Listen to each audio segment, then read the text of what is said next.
Talkback at the Clayton County Headquarters Library. I am Rebecca James. I'm one of the assistant directors here. We are very grateful for this opportunity to work with the school district and to welcome Dr. Beasley.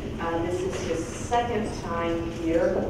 He was here last week. We had a really good informative session.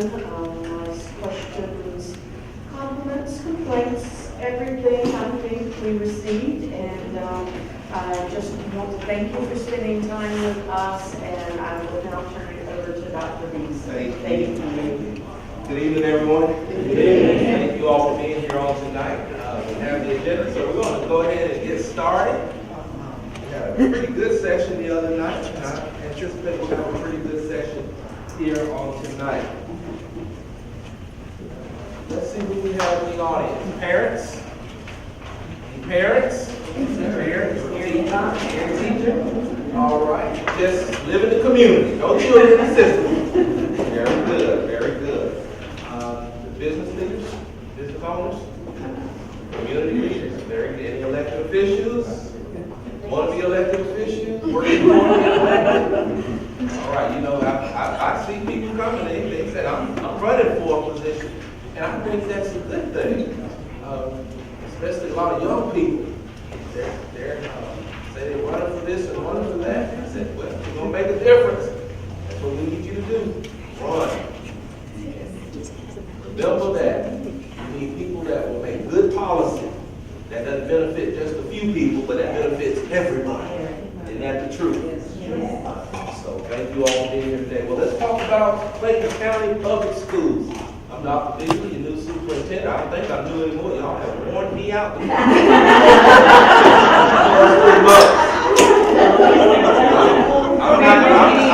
I'm worn in now. I'm a little rough on the edges. Little holes in the clothes. And, not new anymore. But no, we're having fun, staying busy, but we're having fun. And believe that we're making some strategic moves to really shift our school system in the right direction.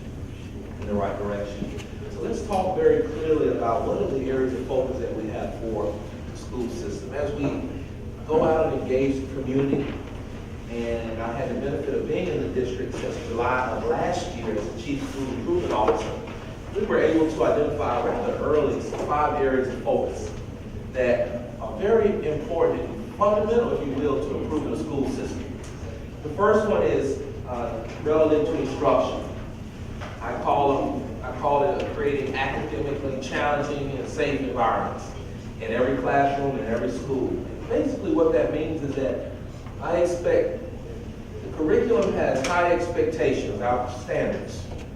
I expect instruction to match the expectation of the standard, which means that if we're teaching here, then we shouldn't be surprised if students perform well here. And if we're teaching here, then we shouldn't be alarmed when the students perform at higher levels. Our goal is to ensure that in every classroom that everybody's teaching at a high level. We've got quite a bit of variability is what I call it right now. Some teaching here, some here, some here, some here.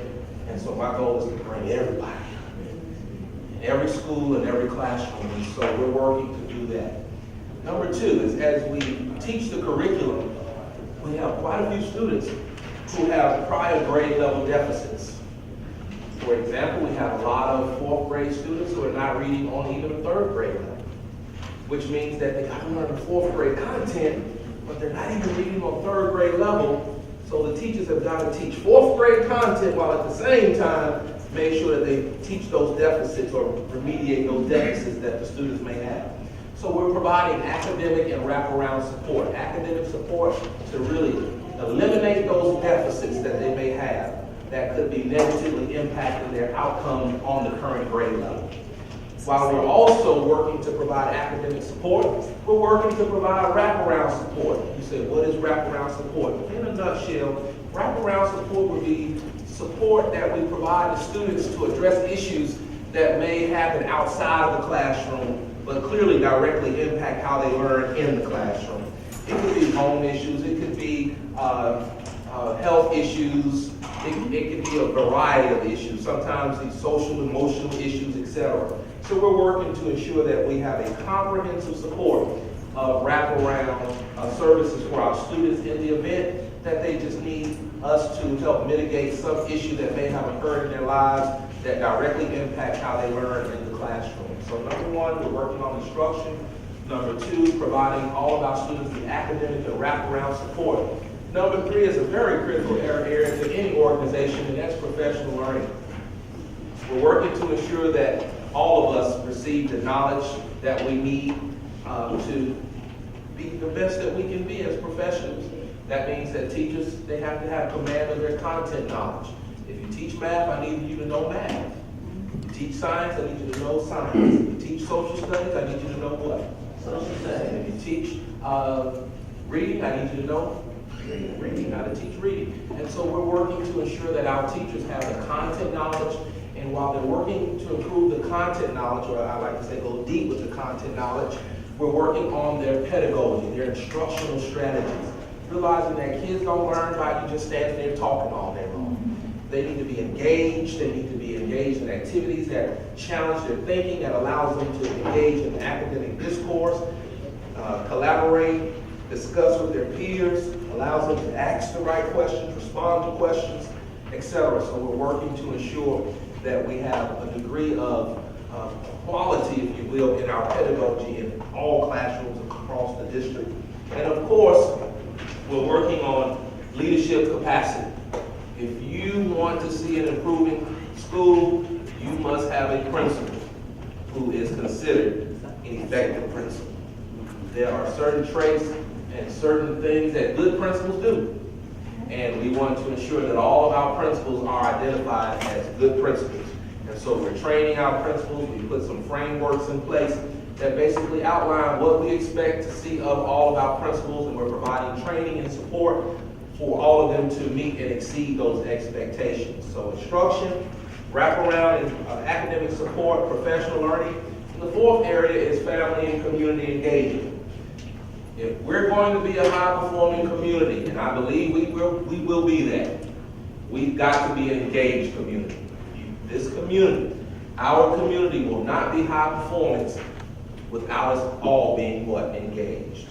And so we've got opportunities like today, we've got critical conversations, advisory groups, schools are ramping up their parent involvement activities, etc., because we need everyone engaged. At the classroom level, parents should be engaged. So, well, what can they do at the classroom level? There are many things that they can do at the classroom level. The first thing then is go on Infinite Campus and check those grades. And let's work with our children to ensure that they get the support and the accountability that they need in order to be successful. We've got to make sure that our students understand that school is for schooling. You may have fun, you may get socialization, all that's great, all those are secondary things. But when you come and you have the benefit of educated people to teach you math, science, history, etc., guess what you need to do? Learn what? Math, science, reading, etc. And so we've got to make sure that our students are learning. Our teachers are working diligently to ensure we have academically challenging environments. So we want our parents to ensure that our students come to school prepared, disciplined, and ready to learn. Ready to learn. Our goal is to minimize the amount of time teachers are spending on discipline and maximize the amount of time that they are providing instruction in the content. Family engagement at the classroom level, the school level, and of course at the district level. We're working to ensure we expand our partnerships. We're working to ensure that we have a variety of platforms wherein our families can be engaged, give feedback, and work with us to achieve the status of high performance. It is not a us versus you. And there's a message that I want this community to get, is if we have a us versus them mentality, the school versus everybody else, or the educators versus the non-educators, we will not get anywhere. I can assure you, in high-performing districts around this nation, they are working together for the benefit of the children. And so we have got to do the very same thing to achieve the status of high performance. And the last area, in addition to the instruction, the wraparound and academic support, the professional learning, the family and community engagement, is communication, marketing, and public relations. We've got to ensure that we're communicating the good about our students. And I shared this with parents in one of the sessions. Most of our students come to school and behave very well. Most of them come and behave very well. There are a few who we got to work with. We really do. And clearly, those few that we have to work with, we want them to understand that we support them, but we're not going to allow the educational environment to be disrupted. As a principal, a former high school principal, I've dealt with a lot of students, large high schools at that. But one thing I know you can have is an orderly school. You can have students who understand that school is for schooling, classrooms are for learning, and you can minimize disruption. Not saying kids won't be silly, they will be, but they gotta learn at the time and a what? Place. The time and the place. And we need our students to take full advantage of the educational opportunities that are afforded to them in the classroom. But relative to communication, marketing, and public relations, it's important that we get good messages out about our school system. Don't expect any teachers to come to our system to help us fill the vacancies if all they hear are negative images and messages about our students. I tell people all the time, recruitment is not just the superintendent's responsibility. Recruitment is all of our what? Responsibility. We got to make sure that we're sending good messages about our students in our community. Does that mean that we don't have issues? No, we have issues, but we learn to address the issues, and we do it in a constructive fashion so that we can move our community forward and not become a stagnant or a community in regression. We want to always grow and thrive and increase and progress as a community. So it's important that we get out good messages about what's happening in our schools. And so you'll see an intentional effort to promote what good is occurring in our schools at the central office, at the district level, and at the school level. You'll see, we want to promote what's good. I don't believe that one child makes a mistake, that all children are bad. I just don't follow that. I'll deal with that one child, but that doesn't mean that I judge and stereotype the rest of them. Just because one or two children decide to cut up today, that doesn't mean that the rest of them should be labeled as such. And so you'll see that we're not going to follow the paradigm where we basically blanket all of our children as bad or disruptive because of the actions of a few. We're going to deal with the few, but we're going to keep our district moving in a positive fashion. We're going to continue to create an environment where our young people feel like they're a part of the community. They can share, they have concerns, and they have ideas. We want them to feel like they are a part, they're at the table. This generation Z that's in our schools, they are very responsible. They're a very mature generation, if you know anything about the generation, and they're very much engaged in social and activism, and they want to be a part of the solution. They want a better world and a better society, so we're going to take full advantage of their desire to see things better and hopefully frame or form, take that energy that they have, that desire that they have, and use it to propel our district in the right direction. So those 5 areas of focus: instruction, academic wraparound support, professional learning, family and community engagement, and communication, marketing, and public relations, to ensure that we establish what I would call coherence. We want people to see the vision, be a part of the vision, and let's work together. We're all individuals, but we've got to bring to the table our individuality and work toward a common vision of high performance for our school system. You should know that we're working to flip the data. Right now, we've got quite a few students performing. We have 4 levels of performance on the state test. We've got quite a few students performing in the 2 lowest levels. We're working right now to ensure that we flip the data where we have more students performing at the 2 highest levels versus the 2 lowest levels. You said, what are you all doing to do that? In addition to teaching the grade level content to all students.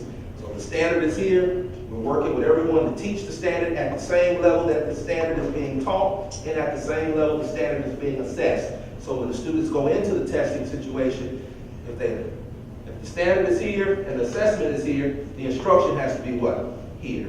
So if we get all instruction there, we know that our students will perform at a proficient level. At the same time, while the teachers are teaching, they're doing a pretty good job at teaching the content, we're working to address the number of students who have the gaps in their reading and math performance. And so we're in the process of identifying a reading and math tool that students will be able to go log into at home, Saturdays, at night, during the school day, whenever they have time, before, after school. It will assess them where they are, and it will provide instruction, and it will basically adapt to where they are, and it will take them to higher levels to close the gap between the current grade that they're in and possibly their instructional level.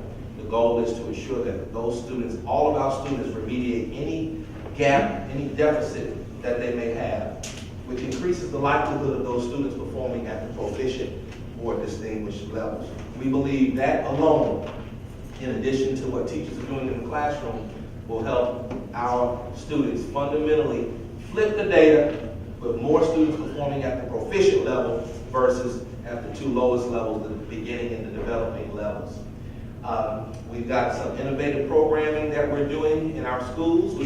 This year, we're pleased to announce that we're implementing a firefighter and EMT pathways at Drew High School and Mundy's Mill High School. We're doing a new film and theater academy, connecting our school system with all of the movies and the film industry that's clearly a top area for the state of Georgia. We've got a theater and film academy at Mundy's Mill High School that we've implemented this year.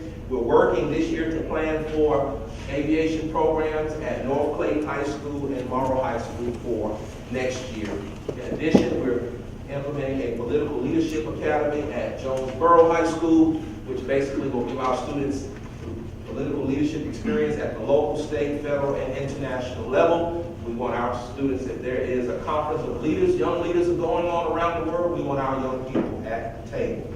You can't have the world's busiest airport sitting in our county and our students looking at planes and they never get on the planes. I mean, no, that is a shame. We should not have that. And so we can't have other school systems and other districts coming into our county to get on a plane, taking their kids to competitions and forums and whatever students go to, conferences, and our students are still sitting here and not going anywhere. So our vision is to ensure that our students are well represented in all of those opportunities. Will it all happen in a day? No. Will it happen in a week? No. Will it happen in a month?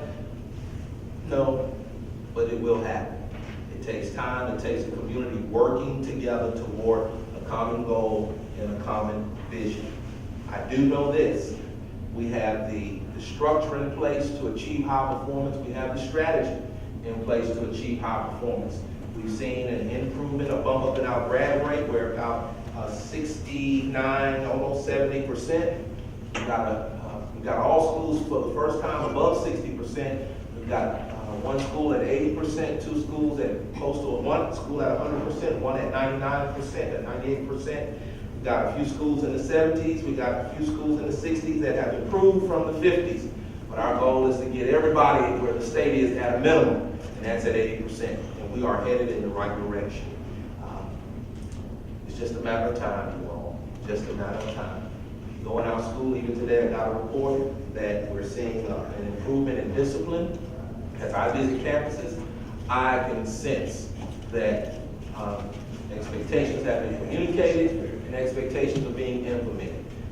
And is it where we like it to be all today? Probably not, but I can assure you we're seeing more improvement and progress now than we have previously. And it's just a matter of time before you start seeing the data align with what's happening in our schools. All I can tell you is keep an eye on the data. While you may be waiting on the state data, we're looking at more than just the state data. That's the lagging data, but we're looking at the leading data. We are surveying our teachers, we're getting a feel of what's happening in our schools, and currently, through our advisories, our critical conversations, numerous opportunities and platforms, the feedback that we're getting is that they feel like we're moving in the right direction, and they can sense and see the improvements that are taking place in our school system. More to come in that area, but I do think it's important that we, as a team, as a community, that we get around the effort and that we establish that coherence toward achieving improved outcomes in all areas, whether it be discipline, attendance, employee morale, test scores, etc. We should be seeing improvement in all of those areas. So that gives you a quick overview of things that we're doing. More to come as we hear your feedback and as we continue to dig a little deeper into our practices and procedures. We are working to ensure that we approach things systemically so we can see significant improvement. Significant improvement. Last few years, I believe we've had about 250 vacancies throughout the entire year. This year, we're down to 70 vacancies. And so we've got 70 positions that we're still hiring for. So if you know someone who wants to teach, if they're qualified, send them our way. If they're not qualified, send them our way anyway. Let us figure out what we can do, because we're in a position where we're having to grow our own. A lot of our positions, we are working with individuals who have college degrees, who have decided they want to leave industry and come into teaching. They come with the content knowledge. We can help train them in pedagogy and how to manage a classroom. As long as they meet certain expectations, we'll work with them. It's just where we are today. We're in a very competitive environment as it pertains to teaching. We've got a national shortage of teachers, so we've got to be very creative and innovative as to how we fill these vacancies. And that's why recruitment and the messages we send are very important, because especially in the metro area, anyone can teach in about 20 plus school systems. So we've got to attract people, and I believe we're attracting people because we don't have as many vacancies. But once we attract them, we've got to retain them. We've got to retain them. So now we're in retention mode. We're trying to fill the other 70 vacancies. We're working to retain these individuals, and that requires, having a positive, supportive environment, disciplined students. They got to believe that the principal supports them. The principals have got to believe that they have the resources. They got to believe, and there are a lot of things that go into retaining a teacher. I can assure you, pay, while it's important, is not the top reason that they leave. As a matter of fact, we have a study in our possession that says that Clayton County is one of the higher paying school systems. So it's not pay. So we're working to address the other reasons that they choose to leave beyond those that we can't control, such as spouses moving different states, etc. So I'll pause here and give you a chance to share, and we'll respond to the extent that we can.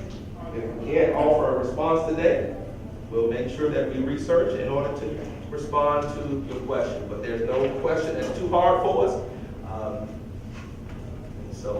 I have a question, Dr. Beasley. Thank you for holding these forums. It's wonderful for you to touch and see people that are making decisions. I'm not sure that's always been the case. You had mentioned about these computer programs that help children that are lagging behind. Intervention tools. So is that something that's happening during the school year, or is it a remedial program for the summer? Who funds that? How do they get access to the computer? And my second question, I gotta get up first. So you go from having 270 vacancies last year to 70 this year. What has been, I'm in the education field, as you know. What did you do? Okay, first question. The tools that we are identifying right now to purchase, our goal is to bring a request to the board at the end of the month to purchase the tools. There will be online tools. Students can use them during the school day, at home, weekends, etc. Those tools they'll be accessible to students anytime that the students want to use the tools. Not only will they allow students to be remediated, but they'll also allow students to be accelerated. Relative to summer programming, our goal is to have very innovative summer programs next summer. The use of this tool will be a part of that summer offering, because we want more of our students. While I do want them to be remediated, I want to address those deficits. I'm really interested in accelerating most of our kids, if not all of them. And so we're working next summer to offer a variety of programming. Some math programs, we've got SAT camps that we're going to offer. We've got programs, hands-on science for the elementary kids, middle school kids. In addition, we're working to identify some after-school, there's a gap in our after-school offerings at the middle school, 6th through 8th grade. So we're working to identify some after-school programming starting next year for our middle school students. Since we currently have like a K-5 after-school program, high school kids are doing a lot of activities and things and have the ability to kind of participate in other activities. As that middle school group, we kind of leave them out there hanging. So we're working to identify some innovative programs for our middle school students for after school. Relative to your second question, what have we done? We have basically ramped up our grow your own efforts. And so we have done more recruitment, identifying individuals with college degrees. And we basically were working with the Professional Standards Commission to provide those individuals with provisional certificates, and we're training them up. And so we're basically investing in that's an investment, right? Yeah, we're So investing. you gotta retain them because you don't want to train them up for the next county. That's correct. And that's why it's important to create that positive, supportive culture and environment that they feel like they want to stay. So we're doing that at the same time. We had our first employee mixer at Lee Street Park. We had over 3,000 employees to show up just to show appreciation, a little music, a little food, etc. Just to create that positive sense of community. Working with our principals and others to ensure that we're just professional and supportive, etc. Just trying to find a reason, create an environment, a culture that once we go to contract season, they'll sign a contract and come on back and not try to go somewhere else. Thank you. Anyone else? Yes, sir. We just found on wraparound support. Yes, sir.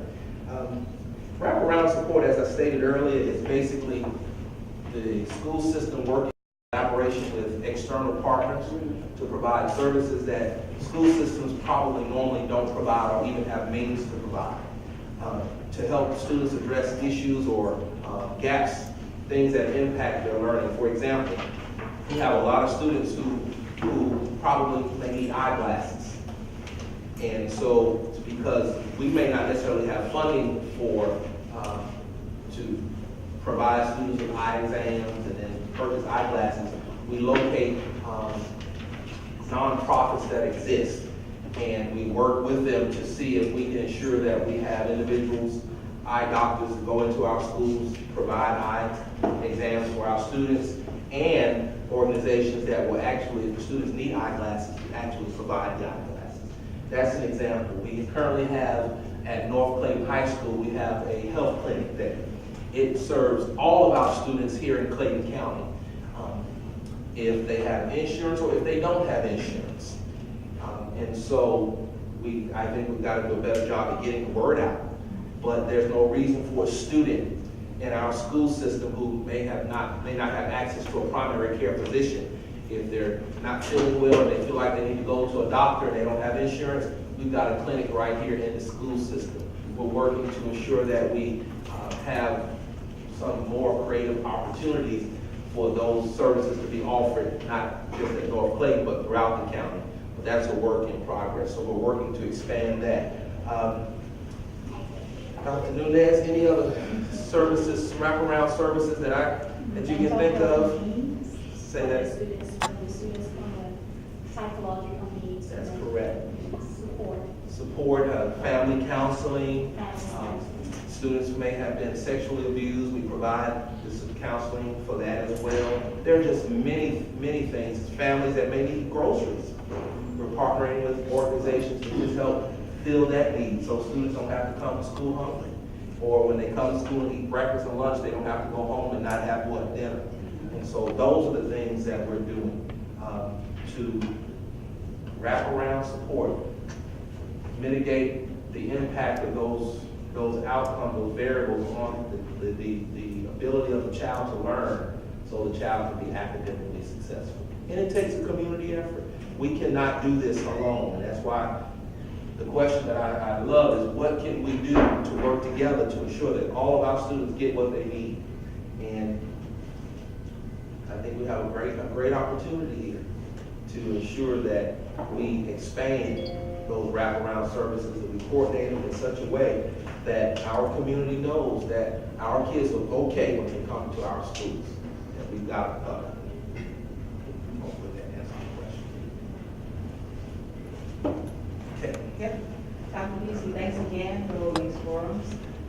My name is Tracy Neal. I work at one of the middle schools, one of the more challenging middle schools in our community. I would like to get more information about provisional certificate. I have more than 20 years in corporate, a background in IT, a master's in IT, but I'm a paraprofessional because I don't have a teaching certificate. I teach at Georgia State as well, so I'm still trying to bridge that gap. If I can teach at the college level, why can't I teach? See that guy right there? I want you to Okay. talk to him. Let me introduce everybody. Since we'll start with him. Yes. Dr. Wilson is our chief of HR. Okay. We'll give it the chief of HR. So you're done. You got to see Dr. Nunez, who is speaking. She's our deputy superintendent for student support services and federal programs. Okay, we got Jada Dawkins over there, she's our chief communications officer. Okay. I see Dr. Lee over there, she's one of our academic K-12 coordinators for ELA. I see Rod Smith back there, y'all, he's a technology guy. Technology guy. Coming on this side of the room, we got Mr. Wendell Spiever. He's our new department we created as our engagement, governmental relations, and partnership office. Because we're working to expand all of our partnerships. I see our operations guy over there, Mr. Kenneth Thompson. If there is transportation issues or HVAC issues, or you just think they need to cut the grass in the school, that's the guy. That's the guy I'm sending it to. And say, get it done. Let's see, we've got our interpreters back there. Ms. Lopez, she's so faithful, so diligent, coming to the meetings. Did I get everybody at least on staff? So there's just a few of us here, but we're available to you. All right. And if you want to teach, I think I got about 70 vacancies. I'd like to get down to 69. Okay. And then my second question is, I have a master's in IT and I work in various positions in corporate America. In middle school, I'm already hearing rumors from some of the students about thinking about dropping out. And these students, their mind is not, they're not wired like we were. They want to build apps, so I build apps as well, in my side business. They want to build apps, they want to develop websites and things like that. So they're very, I won't say bored. Entrepreneurial. Yes, they're entrepreneurial type. So I heard you mention some other opportunities at different other schools. Have you considered like more of a technical app development, that kind of thing? We have that that type program, and I did forget to mention we're working to develop a career college academy. Okay. And of course, in every pathway we have that technology component, Right. which is important. And you should know we had some students at North Clayton High School recognized for development of an app to diagnose school buses, problems with school buses. So that's the type of thing that we're doing in our school system. But we are working to develop a college and career academy. We will need SPLOS 6 to pass, so we're in SPLOS 5, so I'm throwing it out there, everybody. When y'all hear SPLOS 6, I need y'all to vote. Yes. I can't tell you how to vote, but I know how I'm voting. Yes! And so we need everybody to support, not only us. So if we want a college and career academy, a lot of school systems, because some of the programs are so expensive, you can't put it in every school. Right. We build a central location where the kids can come to, and then they can leverage, you can leverage your resources and serve many more kids at a central location versus trying to outfit or retrofit every school with very expensive programs. So it's a better way of using the money.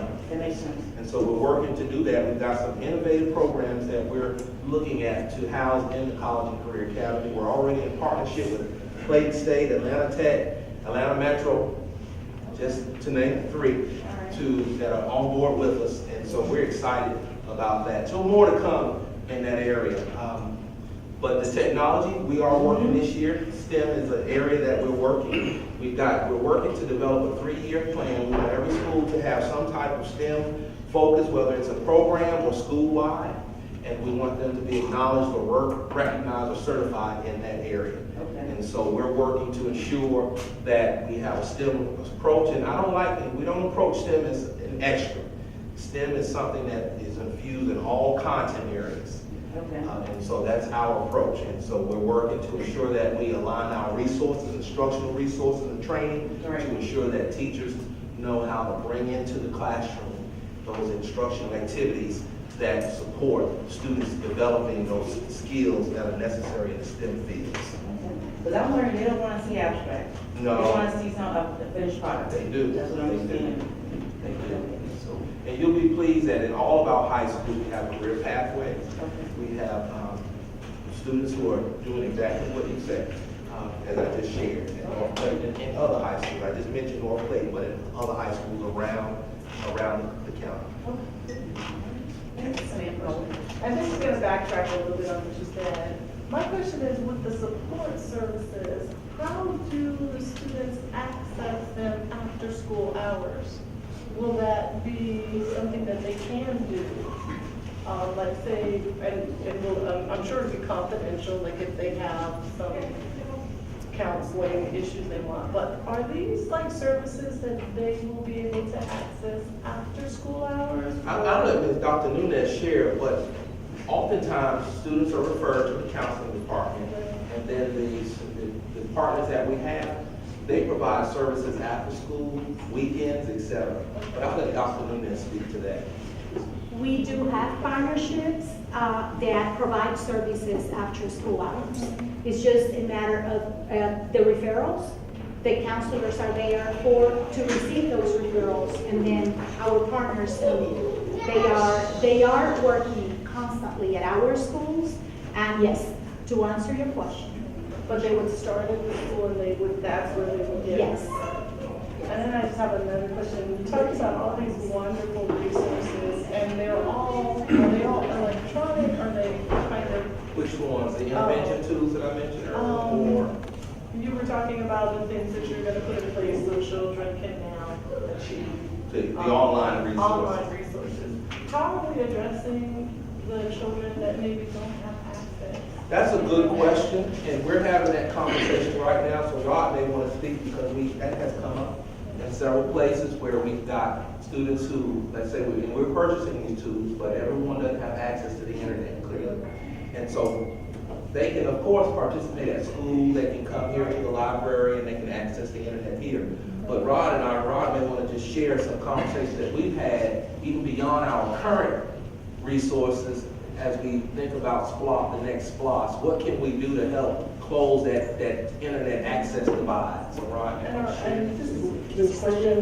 do some of these have mobile platforms? Because I know the ones that we're selecting, they can use their iPhones, any device, iPads, if they have iPads. And so that should not be an issue. So I know one of the things that Dr. Beasley and I was involved in maybe 3 or 4 weeks ago is Verizon has something, I think it's Verizon, that has Internet Essentials program where families can get the internet in their home for $9.99. That's Comcast, I'm sorry, I didn't give Verizon props from the but it's Comcast.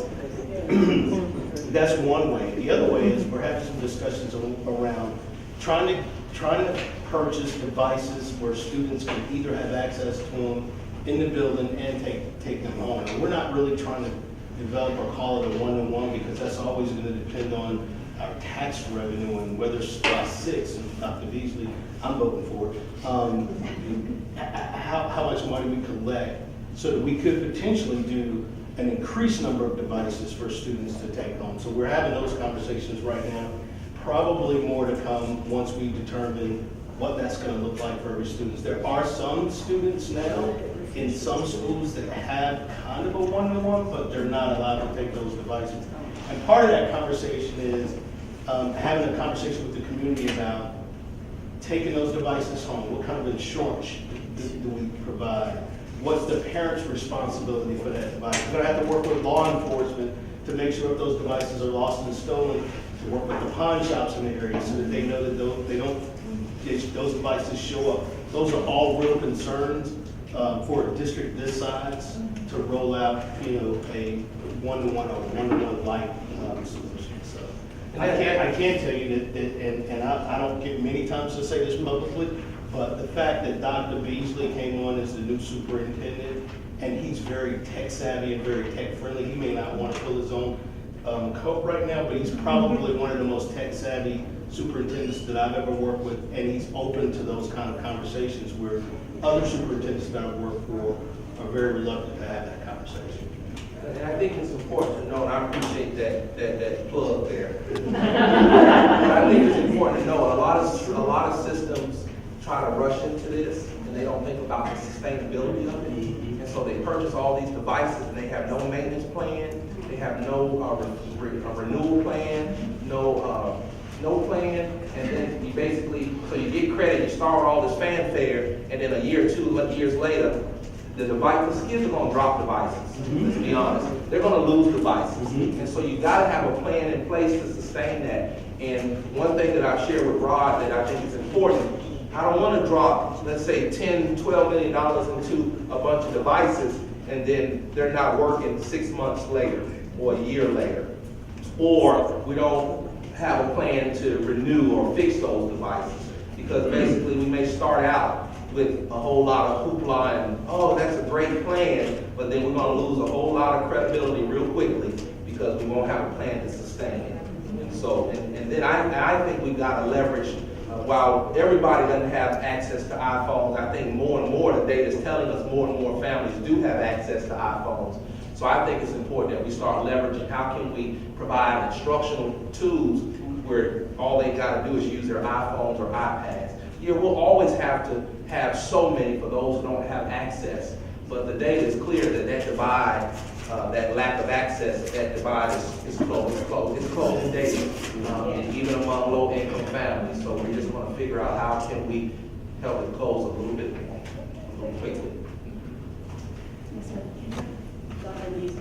I actually wanted to ask, in response to your question about making apps, are you aware that the United States Congress has an app challenge every year and that students get to participate in it?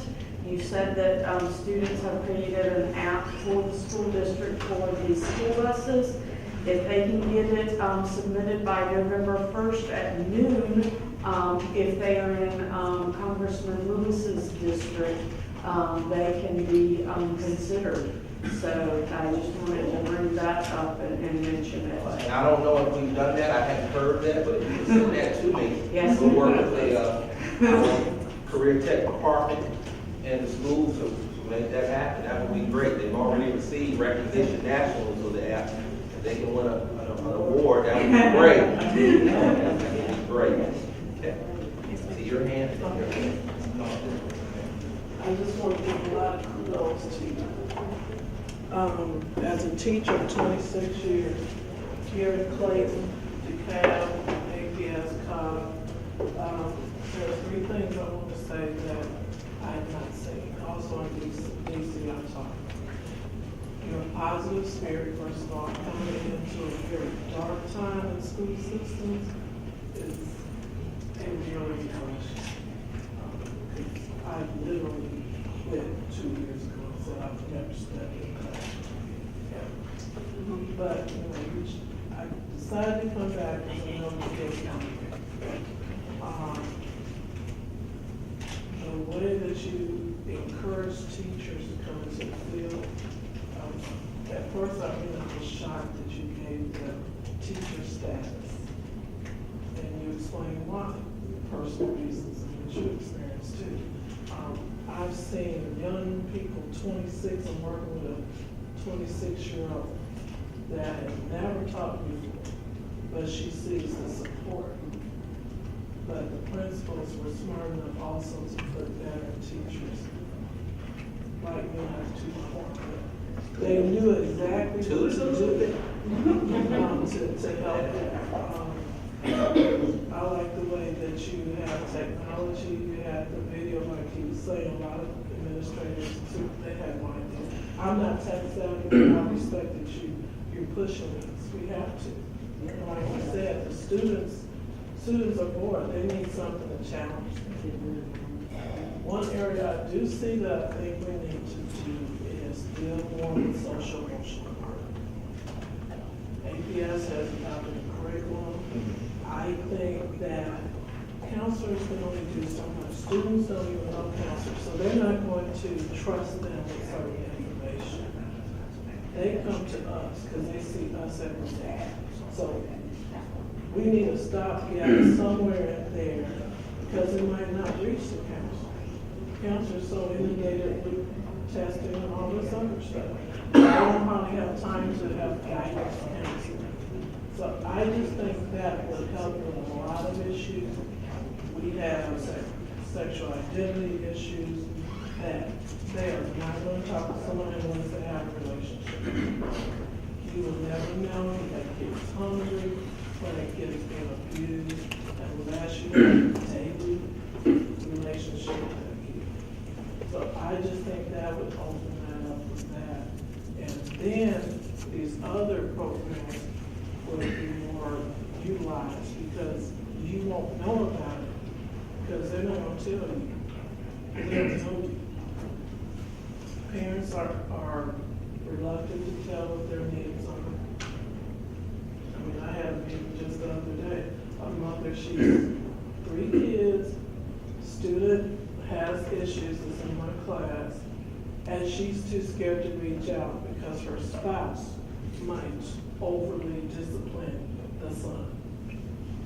She can't do it, she's stuck. I can't say anything. She might go home and get, you know what, so what can we do? You know, there's areas, there's a gray area where you can step, you can't step, kids suffer. So I just think that might be a safe place to bring out some issues and teach kids how to deal with conflict resolution. And Dr. Nunez and Dr. Simpson may want to speak to that. We have currently some initiatives going. We will be training 300 plus staff members in social and emotional training and meet in a using them to help train others. So we've got an initial plan, and I don't know if you all want to share anything. Well, we do have, number one, we are working to provide counselors with more opportunity and more time to actually do counseling. That is something that we've been working on, and we are very excited because currently they have many other duties, and we are trying to balance their time so they have time for those socio-emotional pieces that counselors need to address.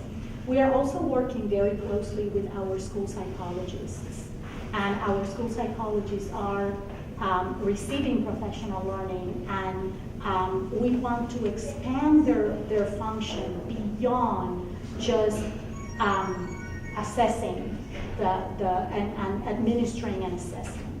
So I'm working with the psychologist team to provide more of that socio-emotional support. And again, our special education department, we are working with our special education teachers to expand their knowledge. So we are putting in place a professional development plan that is going to support our special needs students. So there are many things. Dr. Simpson, Dr. Simpson is our Hey, how you doing? Lieutenant for School Leadership. I apologize for being late. I was with the Aspiring Principals Academy. But just to add to that, and we'll work in collaboration from a school leadership perspective, we recognize that while teaching and learning is critical, and that's the crux of what we do, but we have to also make sure that we reach before we teach. Because you can't teach anyone you can't reach. And in order to do so, and we ask the question of what that looks like, and Dr. Nunez hit on a couple of areas. When you look at training and what we begun the conversation, what does a teacher, or what is it required and expected of a teacher before they get to the classroom? We don't want the teacher's first encounter in the classroom to be that first true experience of dealing with a child with some social emotional issues. We need to make sure that, we front load those experiences and what that looks like, and provide them with the strategies and some skills so that when they encounter some of the social emotional challenges before it even gets to the counselor, because the teacher is the person that manages that class. So we want to be able to manage that behavior. We want to be able to diagnose it, and we also want to be able to remedy it to a point where we can get to teaching and learning. Because we don't want every child, or majority of the children, having to be leaving the class to go to the counseling office. So we recognize that, not only with the social emotional, but we are understanding and we're understanding of the point now that poverty is a traumatic experience. And we have to make sure that our teachers are able to recognize what that experience looks like, what it means, and how it impacts a student's performance as it relates to academics and as it relates to their behavior. So to recognize what that looks like allows for them to better reach the child. And so we have to continue to have that conversation and provide that training up front before they actually get to the classroom. So now for the teachers that we have right now, we understand that we'll have to provide that training, the cultural competency of sensitivity that Dr. Nunez will be providing, the trauma-informed care for educators, de-escalation, classroom management, all nuggets for the teachers to be able to pull from when they encounter challenges with a child. Because we want to be able to remedy it, de-escalate it, and get back to teaching and learning. Ultimately, that's what we're going to see the biggest bang for our buck. Thank you. Thank you. You'll see over time, and we're monitoring our data. Like we're seeing right now as we train and we support and we communicate a very clear expectations about what we expect of our students. We expect students to be in class, getting instruction during instructional time. We're seeing the initial data that we use to monitor schools daily. We're seeing initial improvements. And so our work is to sustain those improvements and to accelerate those improvements over time. And I want us to, sometimes people, come to a conclusion about the state of things based upon a conversation you had with somebody 2 years ago. I want everybody to go back and start asking people what's happening today, like yourself. What's happening in our classrooms today? Let's all inform our perspectives. We may have a perspective that's a little outdated, a little dated, right? So and that's why I have these conversations, because I'm informing my perspective, I'm informing my decisions, because I want to use current information in order to know what's really going on in order to inform my decisions. So if you've not had a conversation lately with someone teaching in our schools or leading one of our schools, I'll give you a homework assignment. Go have a conversation with someone who's on the grounds today, leading and teaching, leading our schools and teaching our students, and ask them what's happening, what improvements are taking place, what are the continued challenges that need to be addressed. And please feel free to share that with us. My question was about partnership for here. So this is a new position. I was in a meeting when it's back to school. There was a committee that was forming a back to school. Correct. And my question was partnership, because I have an adult child, but when she was in school, there were partners at every school, meaning my church is a partner with the school. We do backpacks for kids for the weekend, so it's like, where's the partnership? So that was going to be my question. So is that part of the program that we're speaking when we say partnership, that you're going to be going out, getting businesses to form partnerships with the schools? Yes, not only businesses, community-based organizations, faith-based organizations and initiatives, individuals. We are planning to help our schools increase volunteer rates and mentors. So that was my question. It's like, where are you? And you should know that currently we have, Jada, how many pastors in our faith-based advisory? It's quite a few. It's been growing lately. Now In those 40. we are probably sincerely up to 100, because we started with about 20, 25 in this past school year, and it just accelerated. And those organizations are basically partnering with the schools within the areas that their congregations are located.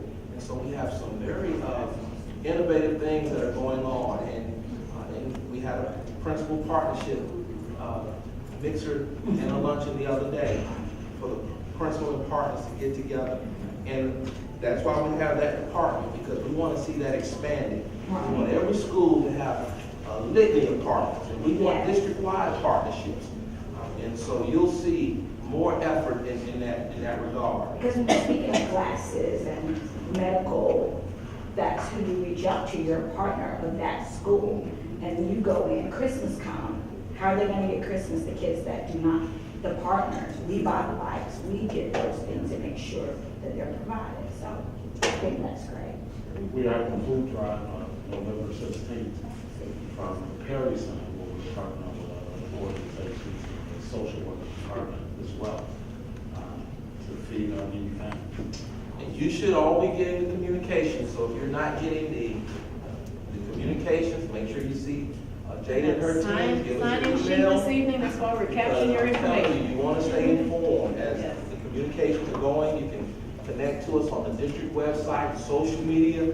There, the app, Rod is holding up the app. Rod is saying the app. All the announcements are on the app, and you should know, help us out. There's a tip line on the app too, so if students are being bullied or they're having issues and they just want to report, they can fill out the tip line and go straight to the resource officer at the school and work with the principal to address the issue. And they can share their name if they'd like to, or they can submit it anonymously, it doesn't matter. And our safety and security department is monitoring all of this information, following up with schools to make sure that we follow through, we act upon the information, just creating that high-performing culture. Remember, I said in the first area of focus, academically challenging and safe environments, right? What our kids say. Yes, ma'am. Well, first I want to let her go, because she had. Okay, she did, yes. I don't want to be rude and cut in front of her, but I'll go right at her. Hi, my name is Andrea Branch. I have a third, my granddaughter's in third grade here in Clayton County at Anderson Elementary. And in regards to STEM, I know that Rex, I believe, is STEM certified. And I know that you said that you want to incorporate STEM into the schools, into the curriculum, and not necessarily build a program. But to kind of piggyback on the information that the lady in the back was giving, is if you don't have a program, it's kind of hard to get like those competitions and things of that nature, to get that funneled if you don't have like a program. And so, No, we said we want the schools to have programs or school-wide. And so you'll see a lot of schools, they will have programs. right, they do have programs, but I know you said you want to put it into the curriculum. And so, if it's in the curriculum and not necessarily a program, if you're thinking either statewide or even locally, how does that work if they are to leave the state or, move in transfer systems? Well, I think it depends on how you look at it. Within any content area, there's the use of technology to learn, to be creative, to innovate, etc. And so our approach is to ensure that in all content areas, students are actually thinking like the STEM fields would like them to think. So we've aligned all of our instructional frameworks with the STEM thought process, the STEM framework. And so whether you're in science or in an English class, it may be called a different term, but the thought process is the same. And so I think our work is over time to ensure that we infuse every content area with those very expensive STEM resources that allow teachers and others to show how math and science and technology and reading and history are all related at times. And I think, again, as I said, they can be very expensive. But that's our work, and we've got to do that over time. So it becomes a part of the school's culture, becomes a part of the program within the school or school-wide approach. And then showing alignment between, as the kids matriculate from elementary to middle school and from middle school to high school, that they can basically take that STEM approach to the highest level in the K-12 environment and then use it to springboard them to some type of post-secondary environment. That's why we partner with Clayton State, Metro College, and Atlanta Tech, etc. And any other post-secondary institution that wants to partner with us. So it may look differently by school, but I think the goal is to ensure that our students are immersed in that STEM thinking and doing with those activities and using that technology to ensure that we develop within our students those 21st century skills, creativity, collaboration, communication, etc., critical thinking. And that just happens, it gets better as they go from pre-K to kindergarten to 5th grade middle school to high school over time if we can do that consistently, and that's exactly the infrastructure that we have developed to do that rather consistently. I will get to you, then we'll come back on that. All right, I think I can stand up for this.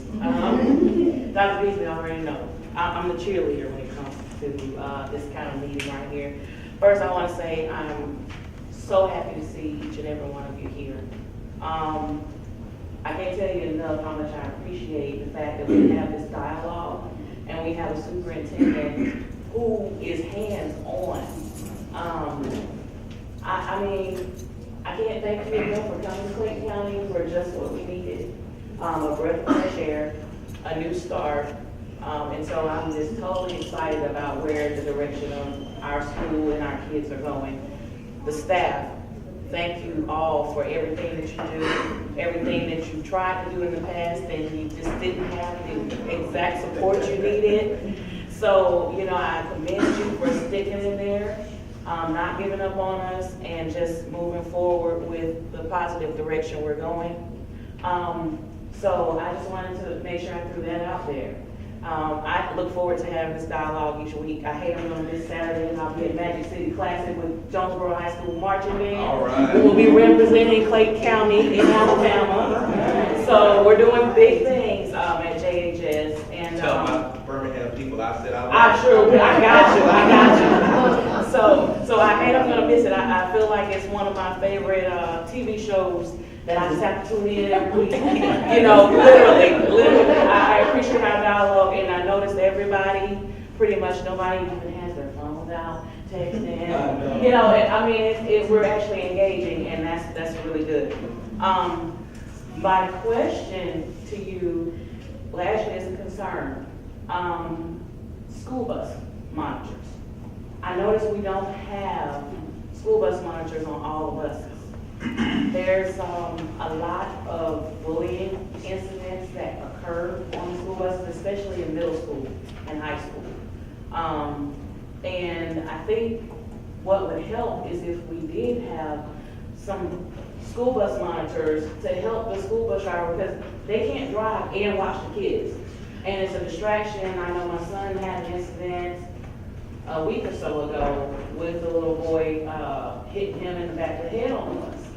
There's no monitor, so the school bus driver had to pull over, stop the bus, and then go address the situation. So I really feel that that is really important, that we do have some eyes in the back of the bus to kind of watch what's going on. Because we do, like we said, we do have some kids that just, for whatever reason, they may have things going on at home. Then they take it out on the next child. And that's happening a lot in the classroom and on the school bus. So I just wanted to see what strategy we have in place, and can we look at getting some more monitors on the buses. Thank you for sharing that. And I'll let Mr. Thompson or any others who want to reply. I think it would be helpful to remind kids that they can use a tip line if they have a phone to let us know even if there's a bus issue. Right. And that gives us some information, and we can mobilize staff and address the issue. Right, and I actually emailed the principal, but you don't good email, you know that. I thought these out, Chris, if you don't mind. So you're absolutely right. And so that you know, I think it was Mr. Thompson about almost 2 months ago when we met. Yeah. Mr. Walker out of the Director of Transportation has identified, along with Chief Treywick, our Chief of School Police, that there were some hot spots, and that ranged mainly from elementary schools, believe it or not, elementary and middle. And so we put some provisions in place that in the communication or collaboration with the principal who's identified what those problems are, in conjunction with the bus drivers who's obviously experiencing those problems and sharing them with their supervisors, that we put some provisions in place to offer some support, i.e. a bus monitor, for those identified problem or hotspot areas. We didn't want to open it up to the entire district because we don't have problems throughout the district. But we also said, and I made it very, very clear in our meetings, that this is just a Band-Aid, that we need to spend just as much time on making sure that we teach the children the appropriate expectations for, the appropriate behavior and expectations for riding the school bus. Because what we oftentimes do in public education is that we separate the bus drivers from the school. The bus is a rolling classroom. That's the start of a child's day, the first start to their school day. That interaction, that composure, that confusion, or that convenience begins on the school bus. If we don't deal, if that is not a plausible, great situation, comfortable situation, that spills over into the schoolhouse.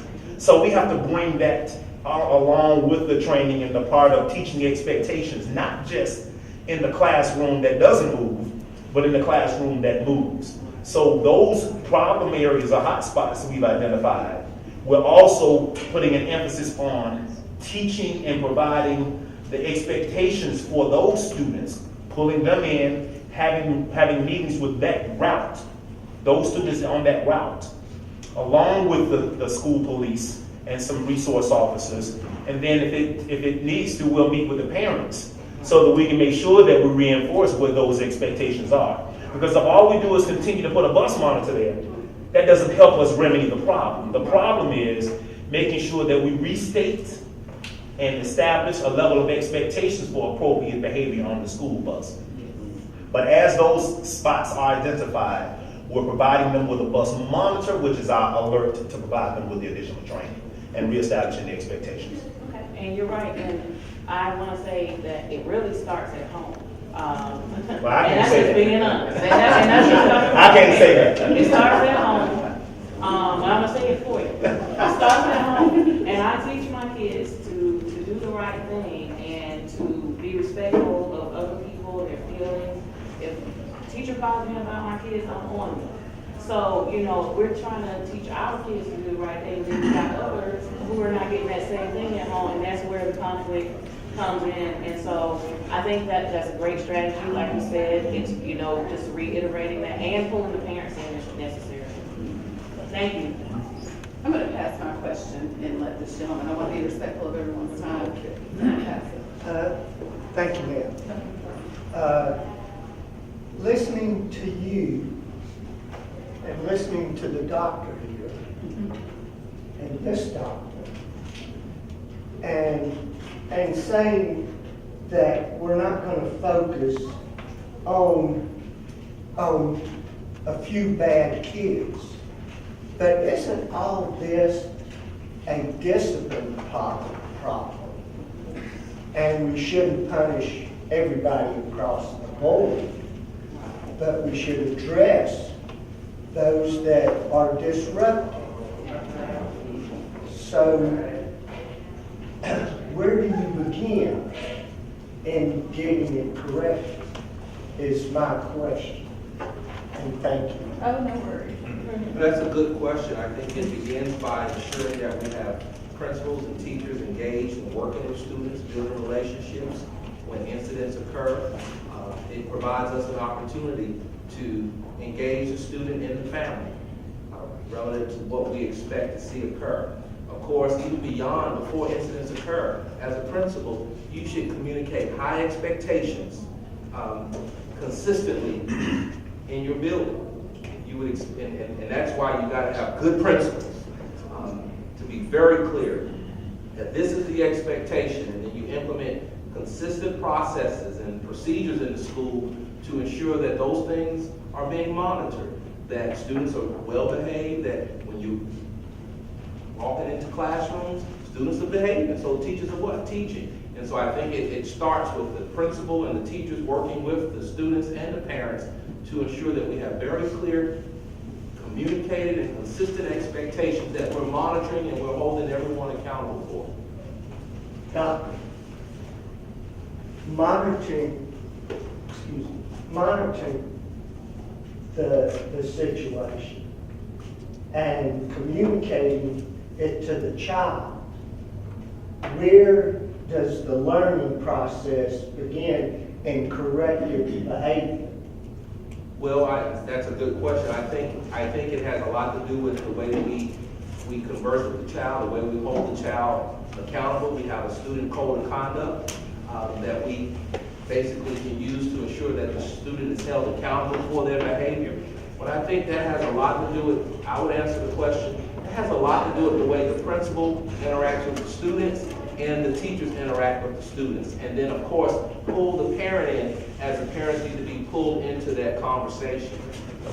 And then, of course, we at this level, we provide the resources and the support so that that can occur consistently. And if the student, for whatever reason, doesn't improve or needs to be basically placed in another environment, that we do that. But we should always work toward correcting the behavior so the bad behavior can be eliminated from the environment. Yes. I yield the floor to that lady who was so kind to give me. I understand what you're saying, and I agree with what you're saying.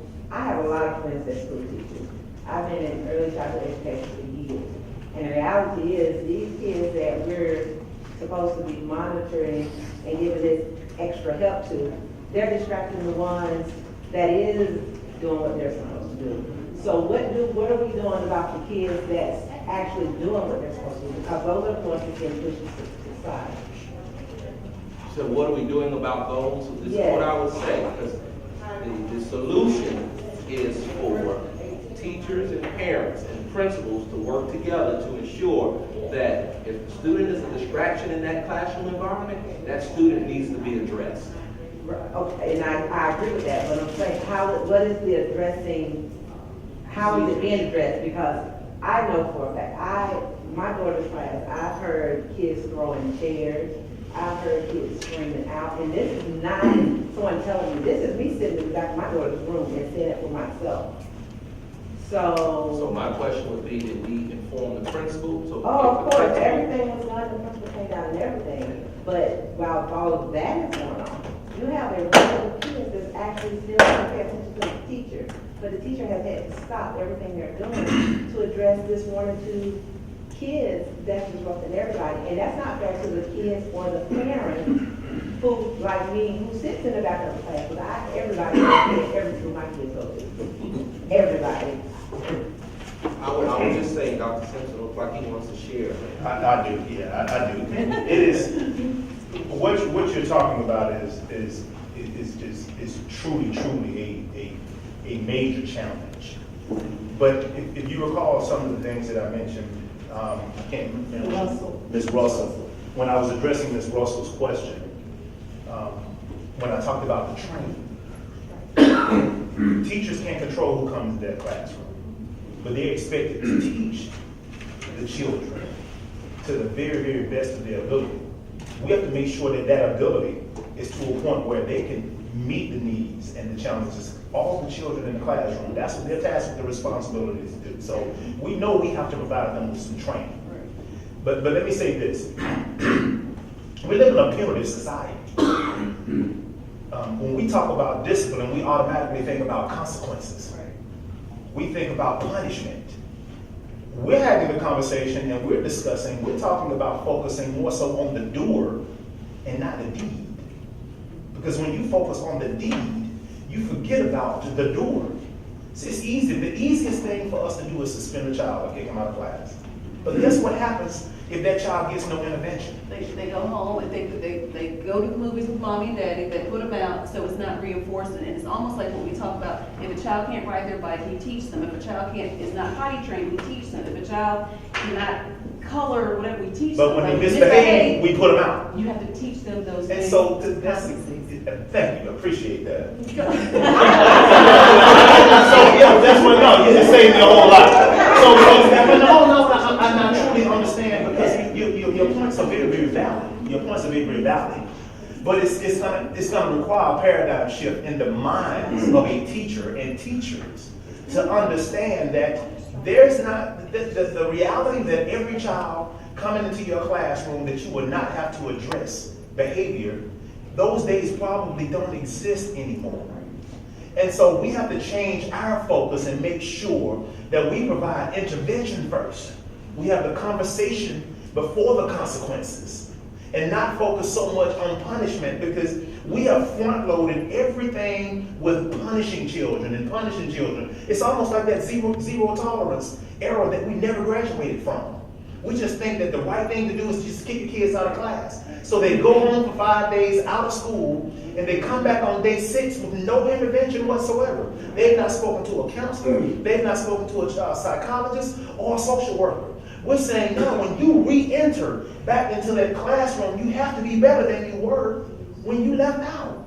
Because if you've not had a conversation with a counselor, social worker, school psychologist, mentor, someone that can share with you some strategies to better manage your own behavior, then we're going to continue to spin our wheels with that. And now, is that going to address the problem 100%? Absolutely not. But just with the conversation, just with the change in mindset, Dr. Smith, our discipline is down, what, 1,000 days cumulative to this point. Both categories. We didn't change anything but the mindset. Just with the conversation, we've seen a drop in out-of-school suspension days by 1,000. So the more children we have in the classroom, the more children that get exposed to teaching and learning. That increases our academic achievement. It increases our graduation rate. So right now we're focusing on the doer and not as much on the deed. Now I'd be lying to you if I said that there are not some children that need to be removed from the classroom. There are some that need to be removed.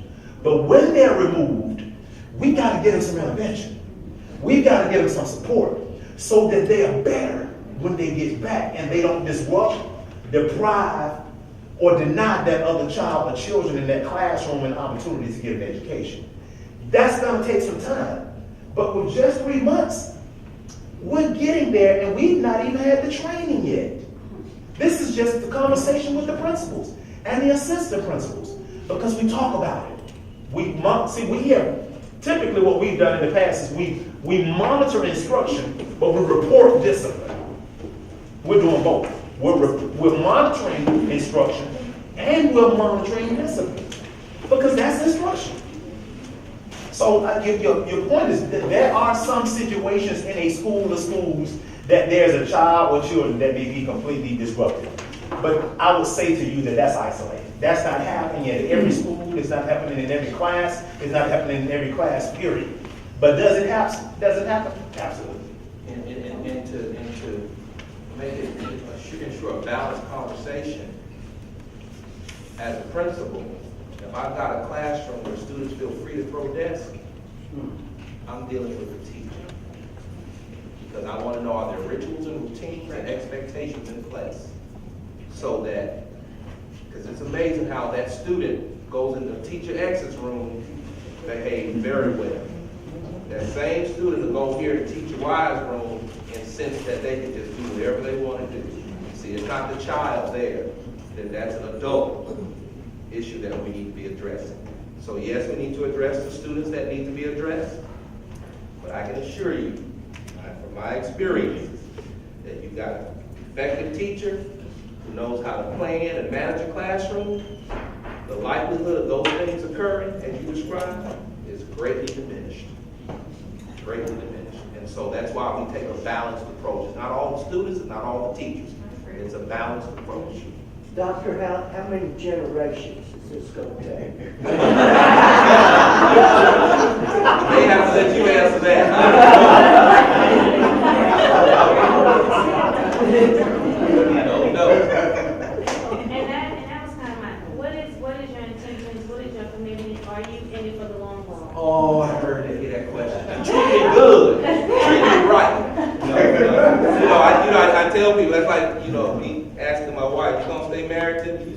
If I treat her good, she will.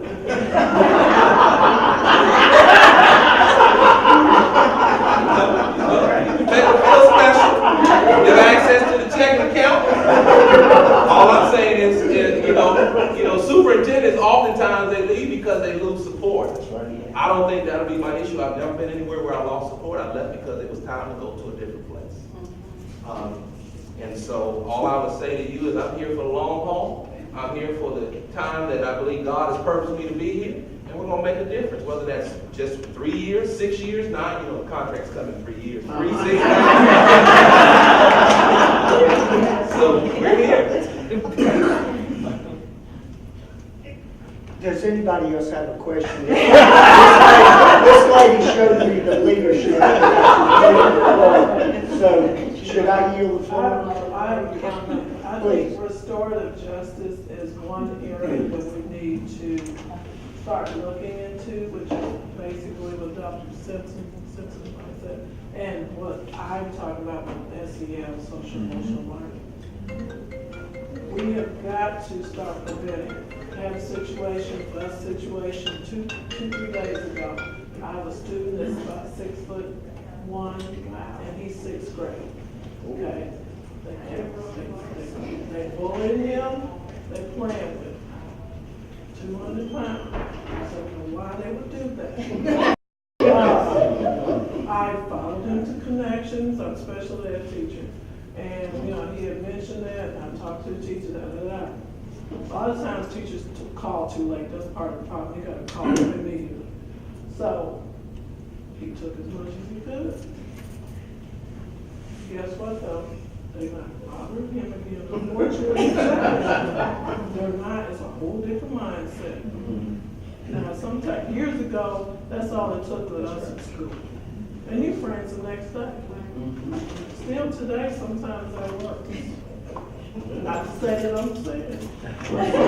Restorative justice is going to be something that we have to look into because as adults, our black males, let's be real here, and he's a black male. They don't care if he's in special ed. If he does something crazy, he's going down. And I've had to teach him that.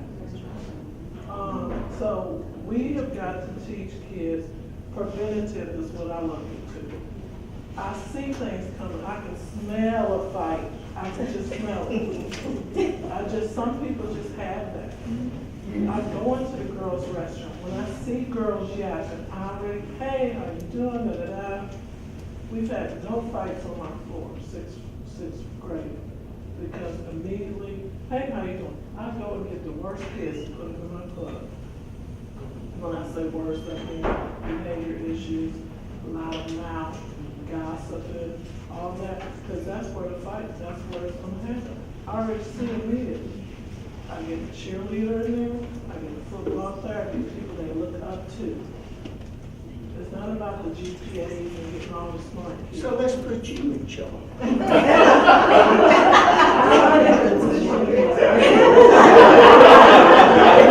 is in charge. She is in charge. But we have to look at it differently. A lot of times people immediately want to stop fights, which we should. But like you say, what happens after that? I want to immediately take them over here, let's talk about it. Or preventative, it's no good. Oh, let's just finish. So has your method been communicated to the doctor here? I sent a whole program to him already requested. Yes, I did. Thank And he you. said he's looking into it. And that's what he It said. sounds- He got back to me and said he was looking into it. I'm an international certified trainer for restorative practices, so yes, it's coming. I look forward to our next discussion. Anybody else? Dr. Beasley, you mentioned the Splash 6.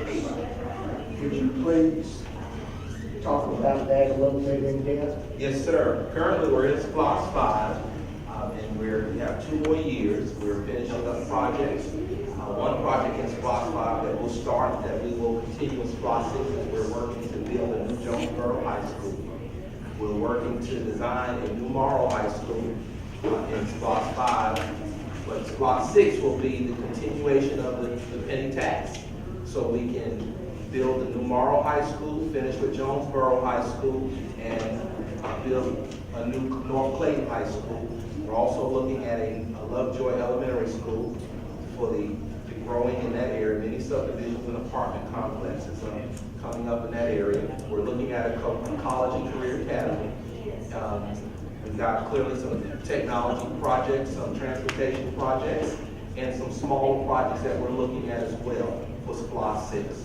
And so that vote won't happen until November of 2019.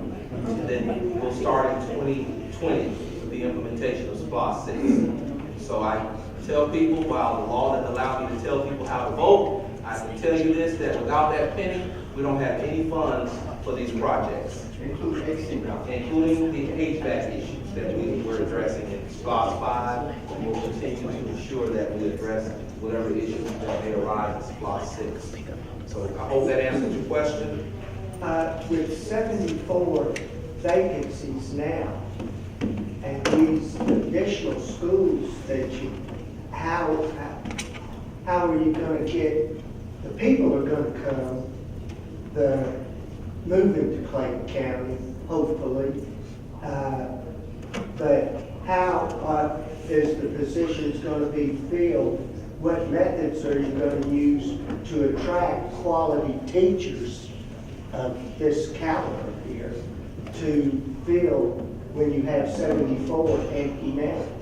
Well, we believe that the methods that we are currently using are working for us. We've got to clearly continue to get out there and hire more teachers. We also believe that once we roll out contracts in the spring, that we're going to have a lot of positive response because of the word getting out about the direction of the school system, which helps us.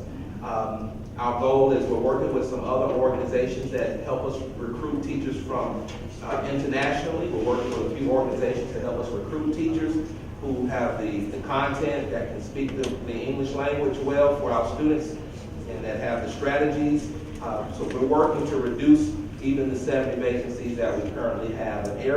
Two areas, and Dr. Wilson, I believe, is special ed continues to be an area that we've got to recruit in, and early childhood education are areas that we've got to continue to recruit in. And so we'll just continue to do the things that we are doing, get out there to the various colleges where the students are graduating from, and hopefully, and we expect that we'll get down to 0. I don't think we'll be having this conversation this time next year. We are going to be, if we went from 250 to 70 in 1 year, I'm confident we'll be able to go from 70 to 0. And Dr. Stevens, I don't know if we put that 70 in context with the audience, but we have 67 sites that those 70 vacancies are spread over. So that's generally almost one per school. And any former principal or current principal or teacher will tell you to carry one vacancy or so per year is kind of normal. And you should, and I thank you for sharing that. You should know that sometimes the vacancies occur because people resign throughout the month. Life situations change, so we may get someone who resigned over the weekend because something has happened in life and they've got to resign. So we deal with vacancies throughout the year, but our goal is to fill them as quickly as possible. Well, I want you to know I apologize for missing your first meeting, but it coincided with the commissioners meeting, and I have a hard time keeping them straight down there. I'll be the first to tell you, I'd rather you go keep them. So I felt it was more important to be there. I plan to attend your Saturday meeting. Yes, sir. Look forward to seeing you. This might not concern, but it should, because we're all a community. I do appreciate that we have a new system that eventually the teachers will be paid bi-weekly instead of monthly, starting fall 2019. That is not a small task, I know, for years, and it is appreciated. That, I'm going to tell you, it does have an effect on how many teachers come. Yes, it does. Oh, it does. It does, especially if they're in systems where they get paid twice a month. Right. They're not encouraged to come to a system where they only get paid once a month. So we're working to fix that as well. Thank you for sharing. I own an early learning childcare center in Clayton, and my question to you is, how does all these changes and all these different moving parts affect me as a childcare provider? Well, that's a good question. I have to think about that. I can tell you this, one thing we are doing is expanding our relationships with the early child care providers, because we know that they may start with you, but eventually we're hopeful that they end up in our schools. And so one initiative that we're rolling out this week is the 101 Words That Work. And so you've heard about that. But it's important for us, and you should know this as we look at the data, and this may be helpful for everyone to know. The percentage of students who are age 5 and under in our county is decreasing. So what does that mean? That over time, if that trend continues, that we'll see a shrinking of enrollment versus an increasing of enrollment. So I don't know how that impacts you as a daycare provider today, but I think as we look historically, as we look over time, we need to prepare for a possible, depending on if that trend continues, we may have to prepare for some consolidations at some point. That may be 20 years out, I don't know. But it should be noted that from 2010 to 2016, we've seen a decrease in the percentage of students who are 5 years, 0 to 5 years of age in our county. That's a good question. I think we're seeing an aging of the population, clearly, because that is 65 and older group increased. So the families are not having, you know. Do you think it has anything at all to do with the public school system? It could. And so that's why we'll have to see what happens over the next 3 to 5 years. Because, you know, people want to put their students and their kids and children in school systems that are known to be successful. And so I think that I would say it would have an impact. So our success impacts your business. Because I've been in business 6 years and I can already see like the slow decline in terms of enrollment. Like my director and I were sitting and trying to So you're experiencing what I just shared. Yeah, absolutely. This has this little trickle down effect. So now we have to re-strategize and rethink how we want to do it. So my thought is just completely get out of it. I wouldn't move because everybody's not going to move. Yeah, that's fine. So I wouldn't move. And we've got to serve the families that are here. We need pre-K providers to serve the families. We may want to expand. Well, that's an amazing too. Hey, our big team, including myself, working with the county to look at those population trends and share more information at a higher level so that we can provide the county with information that we have, and they can provide us information as we look at the schools and we look at our population. Yeah, I know that I've lost a lot of parents, not just because they're moving out of the county, but it has a lot to do with a lot of different things, like the subsidies and just a lot of different things. And it's just, I want to share the story. Okay, I'm going to share the story. So I had gone to a training district, and this lady was sitting maybe like 3 seats down from us. And so we had a break, and she was over, and she says, oh, I have this problem, and I don't know what to do. And so she tells me about, so simple, I'm thinking it's like this huge problem. What her issue was, she has a family enrolled in her center. It's a family of 4 children. The oldest is 5, who's aging out. So her issue was, she was trying to figure out like what to do with this child who's aging out. How can I keep her?